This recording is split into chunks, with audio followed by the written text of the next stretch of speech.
Así las cosas, entonces el 2016 conseguí una abogada. Hay que mencionar unas cosas antes. El 2016 entonces tenía que repetir cirugía y medicina interna 2, porque había sido declarado reprobado erróneamente, como he tratado de señalar en los videos previos. Yo estaba rindiendo cirugía y estaba, como mencioné también en otro video, en un triste video, fui tratado por depresión. Entonces tenía que seguir con ese tratamiento, a la par de estar rindiendo mis ramos. Yo bajé mucho mis notas, pero aún así, de cirugía me dejaron reprobado nuevamente el primer semestre de 2016 porque mi promedio entre las solemnes no era 4 o superior. Esto configuró otra transgresión que al final no denuncié, pero tenía que ver con que el mismo programa del curso definía que el área teórica tenía que ser azul, y dentro del área teórica estaba la nota de razonamiento clínico o aprendizaje basado en problemas, y el promedio que yo tenía con la nota de razonamiento clínico sí daba azul. Entonces el profesor, el doctor Hermosilla, consideró solamente las notas de las solemnes para considerarme reprobado, pero el programa establecía otra cosa, que las notas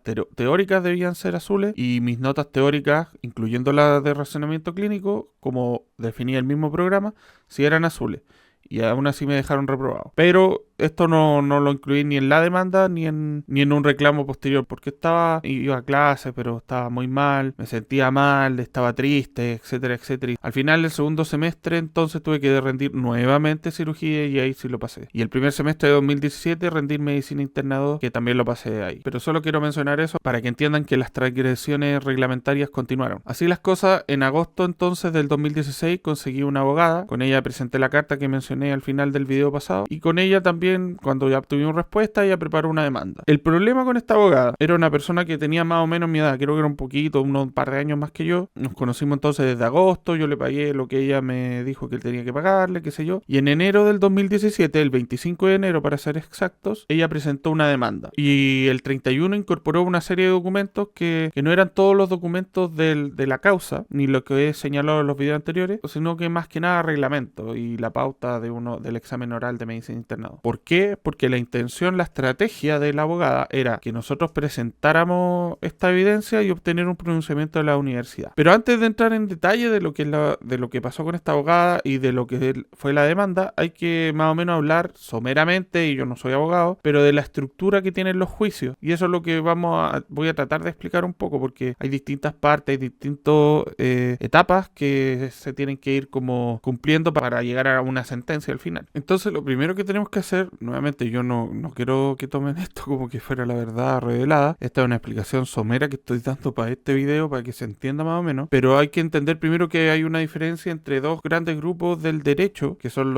el derecho penal y el derecho civil, y las responsabilidades que esto acarrea. El derecho civil es el derecho que se ocupa de las relaciones entre individuos o entre individuos y empresas, qué sé yo, donde la finalidad principal es resolver disputas privadas y compensar a las personas por los daños que pudieran haber sufrido. Y generalmente lo hace mediante una indemnización económica. Esta responsabilidad, este derecho, se centra principalmente en eso, en reparar el daño causado y en mantener un equilibrio entre derechos de las dos partes. Por ejemplo, un ejemplo de esto puede ser un choque. Si estamos en un semáforo en rojo y viene un auto que no se da cuenta que estamos nosotros y nos choca por atrás, y nosotros tenemos distintas lesiones, qué sé yo, o solamente nuestro auto incluso sufre daño, bueno, esa persona tiene la obligación de reparar el daño que causó en nuestro auto, en nuestras cuestiones médicas que tuvimos que enfrentar producto del accidente, etcétera, etcétera. En cambio, el derecho penal regula las conductas que el Estado considera ofensivas para el orden público y la seguridad, y que están definidas en el Código Penal. En este caso, la responsabilidad penal surge cuando una persona comete un delito, nuevamente que está estipulado en el Código Penal, y en consecuencia puede enfrentarse a sanciones impuestas por el Estado, como prisión, multa, trabajo comunitario, etc. A diferencia de la responsabilidad civil, la responsabilidad penal busca castigar y prevenir conductas antisociales, protegiendo a la sociedad en general y no solo a individuos específicos. En resumen, la responsabilidad civil busca compensar a la víctima y resolver conflictos entre particulares, y la responsabilidad penal busca castigar al culpable y proteger el orden social y la seguridad pública. Entonces, si yo quería presentar una demanda, lo tenía que hacer por la vía civil. ¿Por qué? Porque yo soy un particular y la universidad también es un particular. Y entonces tenemos que entender qué daño decía yo que me estaba causando la universidad. Primero hay que entender una cosa bien clara. A mí me costaba mucho pagar pagar la universidad. Mis compañeros quizás nunca supieron, pero yo trabajaba aparte de estar estudiando. Como muchos de mis compañeros quizás saben, yo era DJ y trabajaba en una productora haciendo eventos, qué sé yo. Ponía música en un matrimonio, agarraba cosas, me quedaba a cargo de algunos shows, de algunos matrimonios. Yo trabajaba en eso y hacía distintos eventos, cumpleaños por lo general. Y en esos eventos ponía música. Y con eso pagaba la universidad. En primer año, cuando yo ingresé, yo tuve que dejar la universidad porque a fin de año no tenía para terminar de pagar el año. Mis compañeros nunca se enteraron, obviamente, y por eso yo no pude terminar mi primer año. Porque ni siquiera tenía CAE porque fui tan estúpido de poner que mis papás ganaban lo que realmente ganaban. Y no mentir, no poner el líquido, sino que puse el bruto. Y eso nos hacía ser prácticamente casi multimillonarios para el Estado y no me dieron ni el CAE, ni nunca me dieron la JUNAEF, por ejemplo, etc. Por eso, después de primer año yo suspendí por varios años, como por 2 o 3, porque en primer año habíamos generado una deuda y no podíamos pagarla toda de una. Y en esos 2 o 3 años que suspendí, fui pagando de a poco con mi trabajo, trabajé en un McDonald's, bueno, una historia bien larga. Y recién pude terminar mi primer año en el 2011. Y 2011 terminé mi primero, 2012 el segundo y 2013 pasó lo que ya les mencioné en el problema del 2013 y después el 2015 pasó lo que ya mencioné en el problema del 2015. Pero lo que quiero decir es que para mí la universidad no era una cuestión menor. A mí yo vengo de una familia que no nos sobra la plata, que somos una familia de clase media baja, siendo bien franco. En resumen, lo que yo quiero decir, y no me alargo más en esto, es que haber repetido esta cantidad de años no era una cuestión banal para mí, porque significaba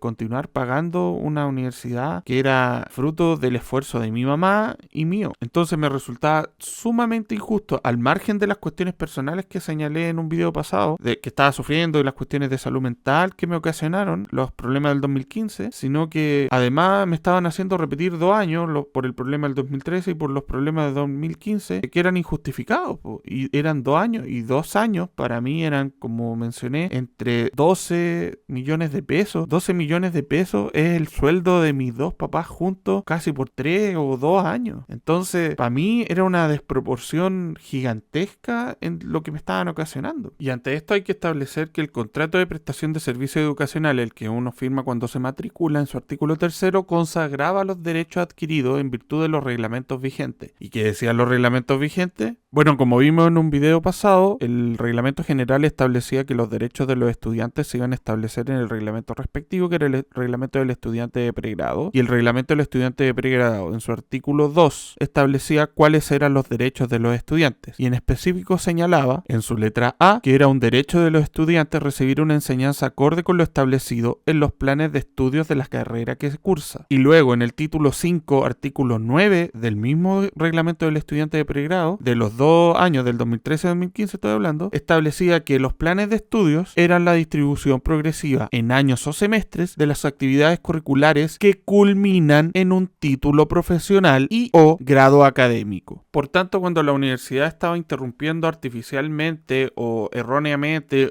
ocupen el verbo que quieran, mi progresión en el plan de estudios finalmente estaba afectando la obtención del título profesional, que es donde termina, según establece el reglamento, el plan de estudios, en la carrera que corresponda. Y obtenerlo significa también hacer goce de él, entre otras cosas, para obtener una remuneración y trabajar acorde al título que correspondiera. Aquí puede haber distintas interpretaciones, pero yo estoy haciendo lectura de lo que dice la universidad en sus propios reglamentos. Y créanme, yo lo digo con la mano en el corazón, yo no hice esos reglamentos. Ellos se dieron ese reglamento y ellos solo se autoimpusieron de que su plan de estudios terminaba en un título profesional y o grado académico. Por lo tanto, ellos tenían la responsabilidad de que si ellos intervenían artificialmente, como fue mi caso, en estas reprobaciones que fueron producto de desapegos reglamentarios de la propia universidad, ellos tenían la responsabilidad de, entre otras cosas, resarcirme por el daño de no solo de haberme cobrado por repetir los años que me cobraron, sino que estaban retrasando mi progresión en el plan de estudios que culminaba en un título profesional. Por lo tanto, estaban retrasando mi obtención de ese título. Ya yendo a la estructura de un juicio, cuando uno presenta una demanda, la universidad puede responder. Ante eso puede poner unas excepciones, como que la cosa ya se juzgó, o que ya está prescrita, u otras. Y después contesta. Uno vuelve a emitir una cosa que se llama réplica, y ellos responden de nuevo con una dúplica. Y eso se llama el periodo de discusión. Luego hay una conciliación que va al juez. Si es que se produce, se acaba el juicio, y si no, se sigue. Y después se va a prueba. Y después finalmente hay hay una sentencia. En este video creo que haber explicado cuáles eran los fundamentos de presentar la demanda, pero la tramitación, según la estructura que vimos, la vemos en el próximo video. Muchas gracias por ver.